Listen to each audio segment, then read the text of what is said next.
नियंत्रण रेखा और अंतर्राष्ट्रीय सीमा पर पाक की ओर से रुक रुक कर हो रही गोलाबारी का भारतीय सेना दे रही है मुंहतोड़ जवाब। बीएसएफ ने जवाबी कार्रवाई में 15 पाकिस्तानी रेंजर्स को मार गिराया। जम्मू कश्मीर के खौर और मेंधार सेक्टर्स में 2 भारतीय नागरिकों की मौत। पाकिस्तान में भारतीय उच्चायोग के कर्मचारी पर निराधार आरोप लगाने के लिए भारत ने पाक को लिया आड़े हाथों। कहा, पाकिस्तान की कार्रवाई उसकी भारत विरोधी गतिविधि की करती है पुष्टि। राजस्थान पुलिस ने जोधपुर से एक अन्य पाकिस्तानी जासूस को किया गिरफ्तार। केंद्रीय गृह मंत्री राजनाथ सिंह ने ग्रेटर नोएडा में आईटीबीपी के 55वें स्थापना दिवस समारोह में परेड का किया निरीक्षण। कहा, आईटीबीपी जवानों की मुस्तैदी के चलते सीमा पार होने से वाली घुसपैठ में आई है कमी। गृह मंत्री ने पाकिस्तान पर आतंकवाद का सहारा लेकर भारत से छद्म युद्ध लड़ने का लगाया आरोप। पाकिस्तान के पूर्व राष्ट्रपति जनरल परवेज मुशर्रफ ने जैश ए मोहम्मद के सरगना मसूद अजहर को बताया आतंकवादी। कहा, पाकिस्तान में हुए बम धमाकों में भी था मसूद का हाथ। संयुक्त राष्ट्र द्वारा मसूद को अंतर्राष्ट्रीय आतंकी घोषित किए जाने की प्रक्रिया में चीन के हस्तक्षेप पर उठाए सवाल। राजद नेता मनोरमा देवी के बेटे को सुप्रीम कोर्ट से बड़ा झटका। आदित्य सचदेवा रोड रेज मामले में पटना उच्च न्यायालय द्वारा रॉकी यादव को दी गई जमानत पर सुप्रीम कोर्ट ने लगाई रोक। रॉकी को जाना होगा जेल।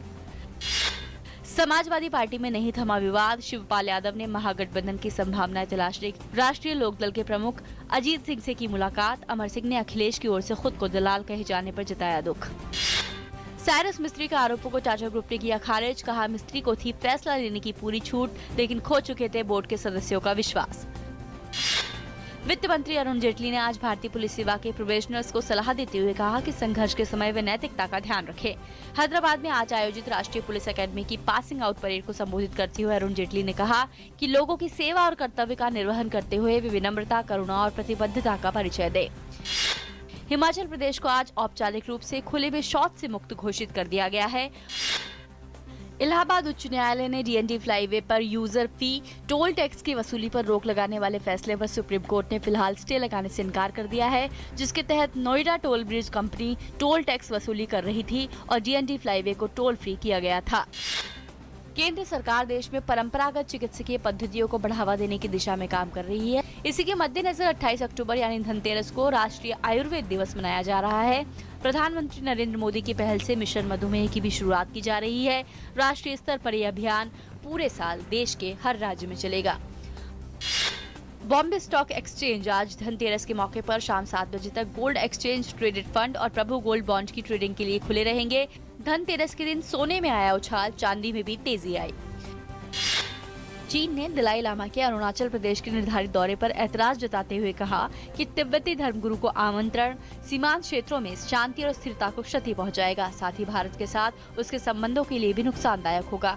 उनकी ये टिप्पणियां दलाई लामा के निर्धारित अरुणाचल प्रदेश के दौरे को लेकर आई है। गौरतलब है कि अमेरिकी राजदूत रिचर्ड वर्मा ने 22 अक्टूबर को तवांग का दौरा किया था, जिस पर बीजिंग ने कड़ी प्रतिक्रिया देते हुए कहा था कि राजदूत ने विवादित क्षेत्र का दौरा किया है।